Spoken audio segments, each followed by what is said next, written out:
కోపం ఎందుకు అని అడిగారు కదా. చెప్తాను స్వామి, చెప్తాను. పురాణాల్లో మెడలో తంబూరా వేసుకుని చేతిలో చిడతలు పట్టుకుని నారాయణ నారాయణ అంటూ తిరుగుతాడే, అదే ఆ అగ్గిపుల్లల దేవుడు. పక్క వాళ్ళ కొంప రగల్చిందే ఆయన కడుపు నిండదుగా. అవును, పొద్దునే ఆయన గురించి నాకు ఒక హరికథ చెప్పారు. విన్నాక ఒళ్ళు మండిపోయింది. మిమ్మల్ని చూస్తుంటే సాక్షాత్తు ఆయన స్వరూపమే గుర్తొస్తుంది. మీకు ఎలాంటి చింతా కోరికలు ఉండవు కదా స్వామి. ఆయన్ని మనసులో పెట్టుకుని మిమ్మల్ని తిట్టొచ్చా? వామ్మో, వీడి హింసనైతే భరించలేం గాని వీడి తిట్లను భరించొచ్చు. భక్తుడి కోరిక భగవంతుడు కాదంటాడేమో కానీ ఈ భవిష్యానంద స్వామి మాత్రం కాదనడు. నువ్వు కానీ నాయనా, నువ్వు బృందావనం లాంటి ఇంట్లోకి దూరినా పంది కొక్కువి. నిన్ను ఎవరూ పట్టించుకోకపోతే కింద పడి దొర్లి అందరినీ ఇబ్బంది పెట్టే చెత్త కుప్ప లాంటి వాడివి. తిట్టడం ఇలా కాదు శ్రీవారు. కొంచెం కూడా భయం పుట్టకపోతే ఎలా? వాణ్ణి చూస్తేనే అసహ్యం పుడుతుంది. తిట్టడానికి తిట్లలా పుడతాయి. ఉన్నాయి శ్రీవారు. ఇలాంటి వాళ్ళని నీళ్ళల్లో తల ముంచి మెడ చుట్టూ హీటర్ చుట్టి స్విచ్ ఆన్ చేయాలి. అప్పుడు షాక్ తో గిల గిల గిల గిల కొట్టేసుకుంటారు కదా శ్రీమతి గారు. ఆ తర్వాత ఆఫ్ చేసి అలా లాక్కొచ్చి చీమల పుట్ట మీద పడేయాలి. మరి పారిపోతే ఎలా శ్రీమతి గారు? అందుకనే వీపు మీద కాలు తొక్కి పెట్టాలి. అవసరమైతే మట్టితో కొట్టాలి. ఇలాంటి వాణ్ణి ముళ్ళ కంప మీద వేసినా పాపం లేదండి. బఫెల్లో కలర్ వాడికి రాను. నాయనా ఆనంద్, నన్ను ఆపారా స్వామి? ఎలకలు వాడిని కొరికి చంపను, వాడు బురదలో పడి పొరలను.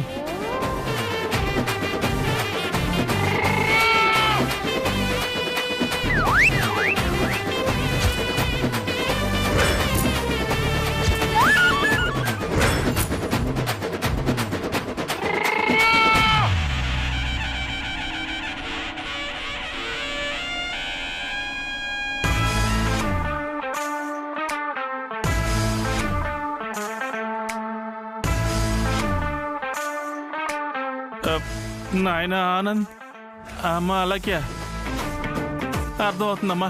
మీ కక్ష నాకు అర్థమవుతుంది. మీ గోడు విన్న తర్వాత నాకు కూడా అర్థమవుతుందమ్మా. మీ జీవిత సాఫల్యం బాగుండాలంటే మీ అన్నయ్య వదినలు విడాకులు తీసుకోవాలి.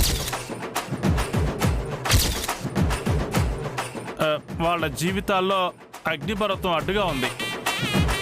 వాళ్ళు ఎప్పటికీ కలవలేరు నాయనా. మీకు అందుకే ఆ దుర్గతి.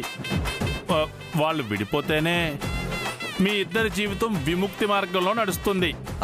స్వామి మీరంటుంది. నేను మనిషిని కాదు నాయనా, భవిష్యానంద స్వామిని. భవిష్యత్తు మాత్రమే చెబుతాను నేను. మీ మాటలు వింటుంటే ఆ కైలాసం హరుడే వచ్చి మాకు జీవిత సత్యాలు చెప్పాడనిపిస్తుంది. మీకెలా అనిపిస్తుంది శ్రీమతి గారు? మనకింత నిజాన్ని చెప్పిన స్వామీజీకి నైవేద్యం అర్పించి ఆయన చెప్పినట్టుగా చేద్దామనిపిస్తుంది. ఇంకా చూస్తారేంటి? విడాకుల పత్రాలు తీసుకురండి.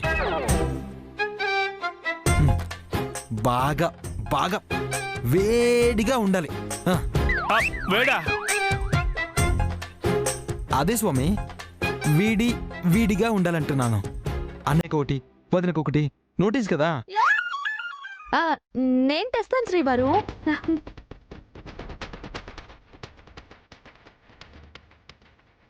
స్వామి అడగకుండానే ఇంత చెప్పారు. ఒకసారి మీ మూడో నేత్రం తెరిచి జరగబోతున్న విపత్తులేంటో చెప్పండి స్వామి. అలా చేస్తే నా రెండు కళ్ళు మూసుకోవాల్సి వస్తుంది నాయనా. నా మొర ఆలకించండి స్వామి. మీరు ధ్యానంలోకి వెళ్ళండి. తప్పకుండా నేను వెళ్తా.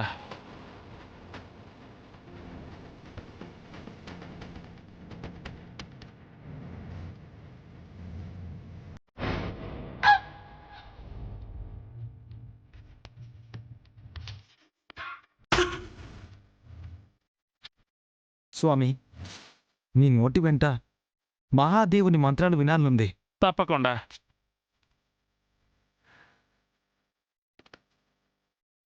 అలాగే నాయన. ఓం హర హర మహాదేవ శంభో.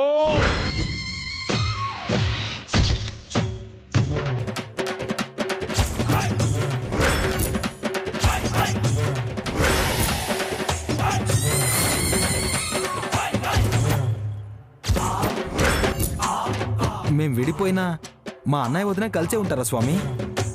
ఇది 4వ కర్పూరం. మీకోసం ఒక స్టోర్ రూమ్ నిండా కర్పూరం తెప్పించాం. వెయిట్ చేయి. శ్రీవారు, స్వామి వారికి కర్పూరం సరిపోలేదనుకుంటా. నేను వెళ్ళి తీసుకొస్తాను. ఓకే.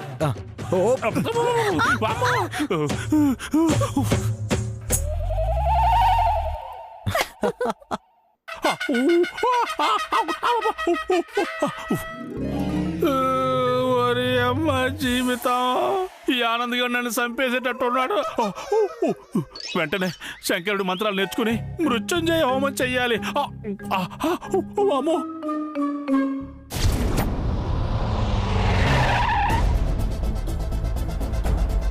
సారీ వసుంధర,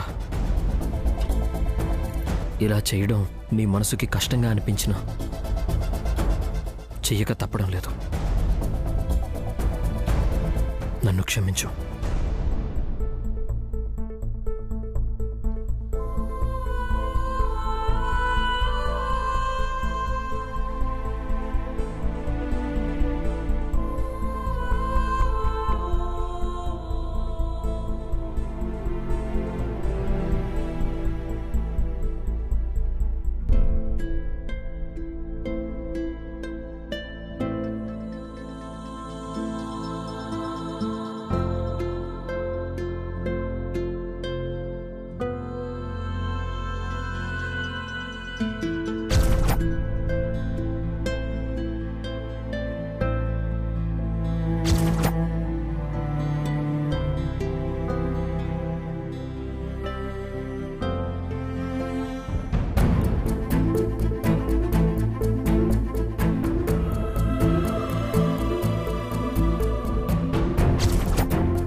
నేను వెళ్ళిపోయానని ఈ గదిలో ఏకాంతాన్ని భరించలేక వెళ్ళిపోయారా వంశీ సార్? మీ జీవితంలోకి నేను రాకముందు మీ చేదు జ్ఞాపకాల్ని మర్చిపోవడానికి మీరు మందు తాగేవారు.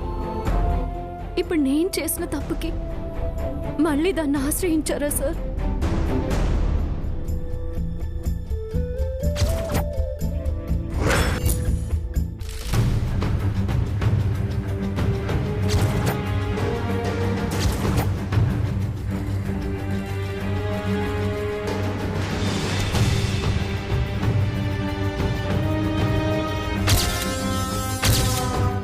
ది గ్రేట్ కాకర్ల వంశీకృష్ణ పబ్బులో తాగి అందరితో గొడవపడి దిక్కులేని వాడిలా ఒక నికృష్టులా పేపర్లో పడ్డాడు.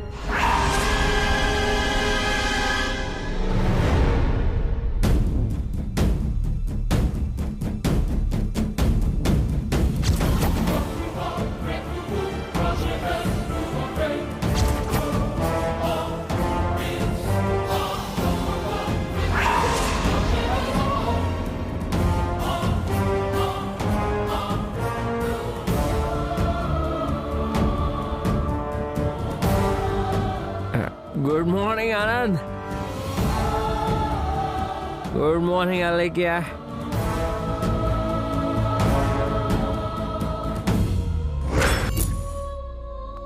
Good morning, Amma.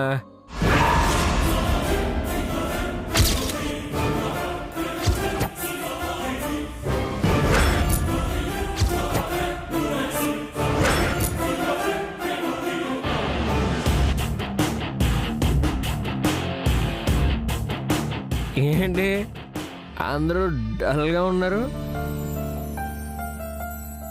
ఐరేంద్రత్తయ్య నక్షత్ర గాని కనిపించకుండా పోయారా ఏంటి?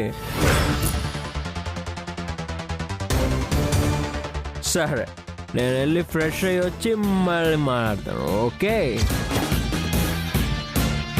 ఆగు వంశీ.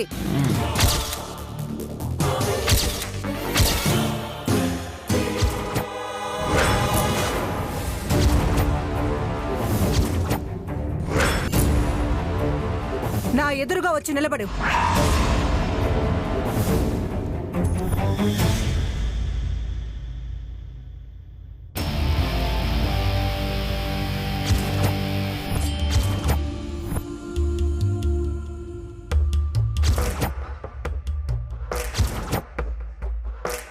ఏమైందమ్మా? పొద్దున ఎందుకంత సీరియస్గా ఉన్నావు? పర్లేదు, చెప్పమ్మా, ఏం జరిగింది?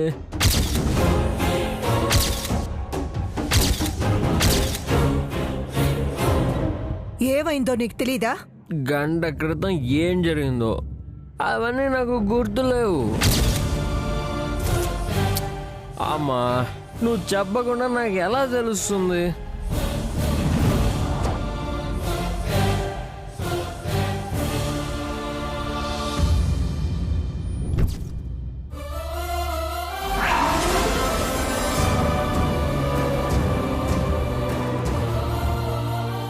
ఒక్కసారి నీ బ్రతుకుని ఆ న్యూస్ పేపర్లో చూడు.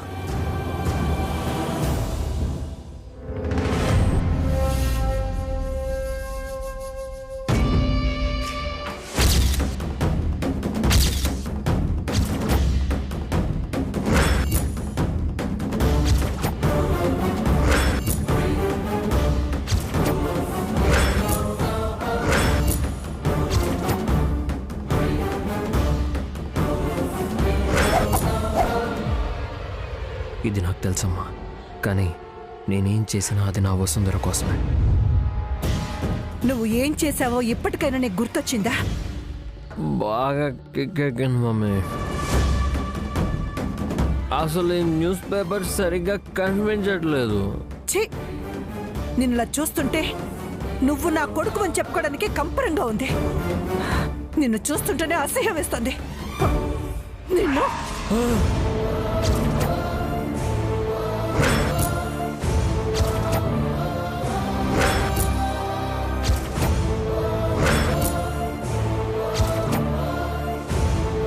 అమ్మా, నువ్వు ఆగానండి.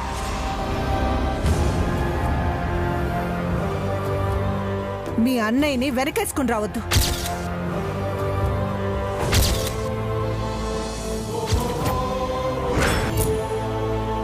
వంశీ, నువ్వు అడుగు ముందుకు వేయటానికి వీల్లేదు. నువ్వు తక్షణమే ఇక్కడి నుంచి వెళ్ళిపో.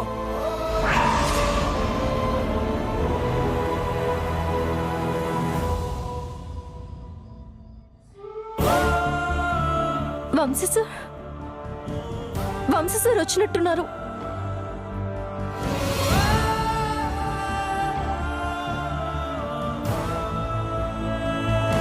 సుచిత్ర, ఏమిటి నువ్వు చేస్తోంది?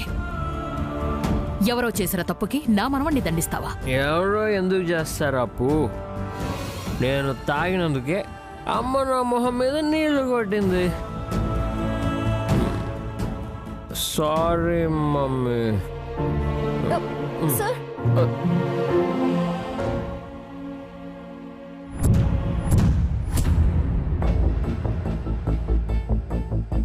అన్నయ్య, ఏంటన్నయ్య ఇది? నిన్నటిదాకా మా అందరితో కలిసిపోయిన మీరు ఈరోజు ఎందుకన్నయ్య, ఎందుకు ఇలా చేశారు? అరే ఆనంద్, నేనేం చేశాను రా? మందు తాగాను అంతే.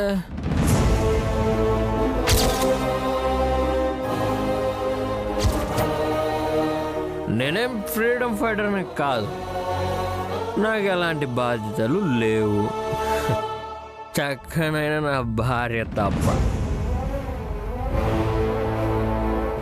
ఏం బస్సు? వంశీ సార్, మీరు ఇంకేం మాట్లాడకండి, లోపలికి వెళ్దాం పదండి. రండి సార్. ఆగు వసుంధర.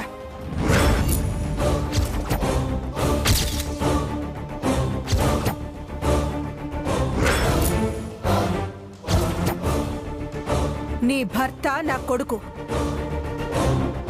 నాకు సమాధానం చెప్పాలి. చెప్పాకే ఇక్కడి నుంచి ముందుకు వెళ్ళాలి.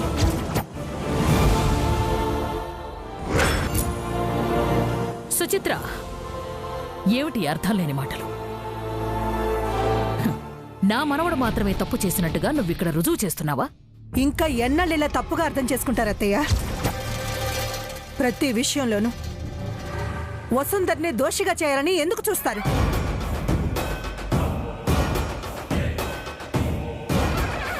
అప్పు, నువ్వు ఆగు.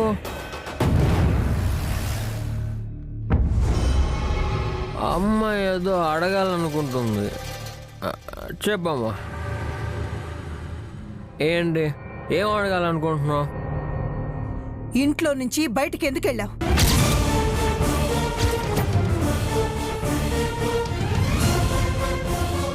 వసు కోసం ఇదంతా చేశానమ్మా. మీకెలా చెప్పాలో నాకు అర్థం కావట్లేదు. వసుంధర్ని ఒంటరిగా వదిలేసి ఎందుకు వెళ్ళావో చెప్పు. అమ్మా, నువ్వు అలా కొత్తగా అడుగుతావండి. నీకు తెలుసు కదా, నాకు ఇంట్రెస్ట్ లేకపోతే నేను అక్కడ ఉండను, బార్లోనే ఉంటాను.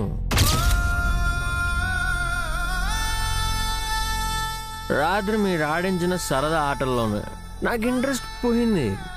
అందుకే ఎవరికి చెప్పకుండా వెళ్ళిపోయి ఇప్పుడు తిరిగి వచ్చాను.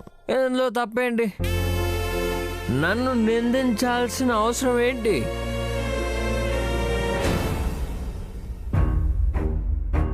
అలా అంటారేంటి వంశీ సార్? మా అక్క కంటే మీకు అదే ఇంపార్టెంటా? నిజంగా మీకు ఈ పెళ్లి ఇష్టం లేదా?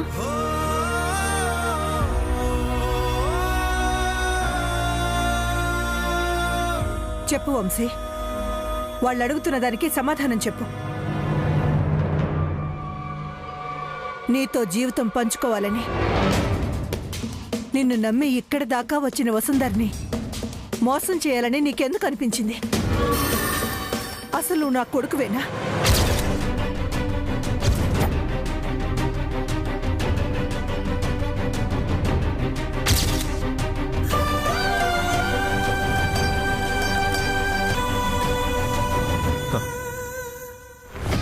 ఏంటమ్మా నువ్వు కొత్తగా?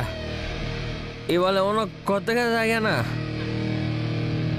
5 సంవత్సరాలుగా తాగుతూనే ఉన్నాను కదా. రాత్రి తాగాలనిపించింది, అందుకే వెళ్ళాను.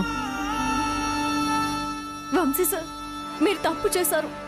మేడం గారు కోప్పడుతుంది మీరు ఇక్కడి నుంచి వెళ్ళిపోయినందుకు కాదు, ఇలా తాగుతూ మళ్ళీ పాత వంశీలా మారిపోయినందుకు.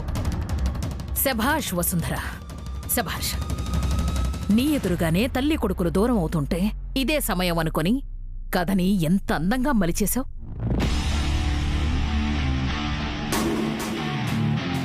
తప్పుని నీ వైపు నుంచి వంశీ వైపుకి ఎలా రుద్దేశావు? మేడం, ఆపు వసుంధర.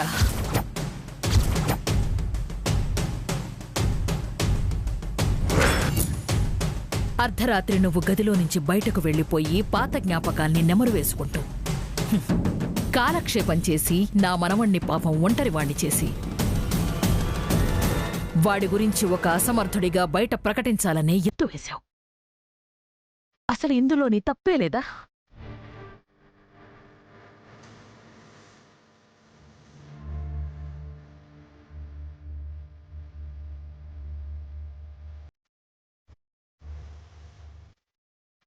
నిజం చెప్పు వసుంధర. నా కోడలు నా మనవణ్ణి అసహ్యించుకుంటుంటే నేను సహించలేను. నిజం చెప్పు.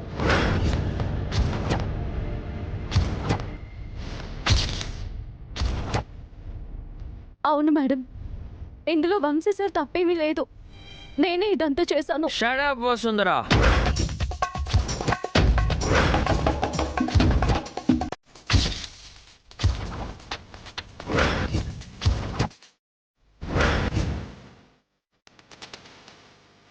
మా అప్పుకి భయపడి నా మీద జాలి చూపిస్తే నాకు నచ్చదు.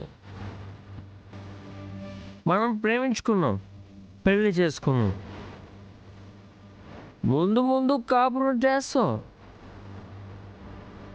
ఈ ఒక్క రాత్రి విడిగా ఉన్నంత మాత్రాన నీకు ద్రోహం చేసినదా? అప్పు, నన్ను క్షమించు.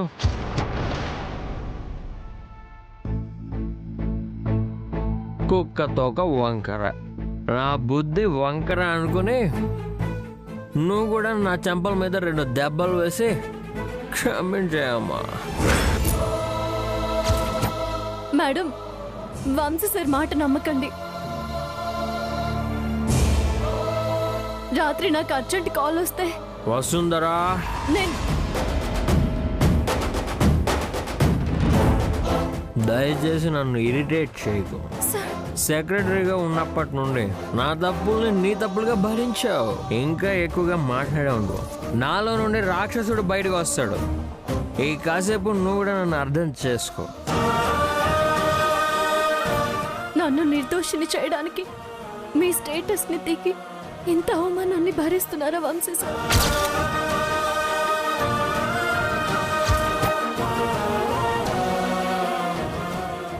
ఓం హరోం హర కైలాస శంకర, అందరినీ చల్లగా చూడయ్యా.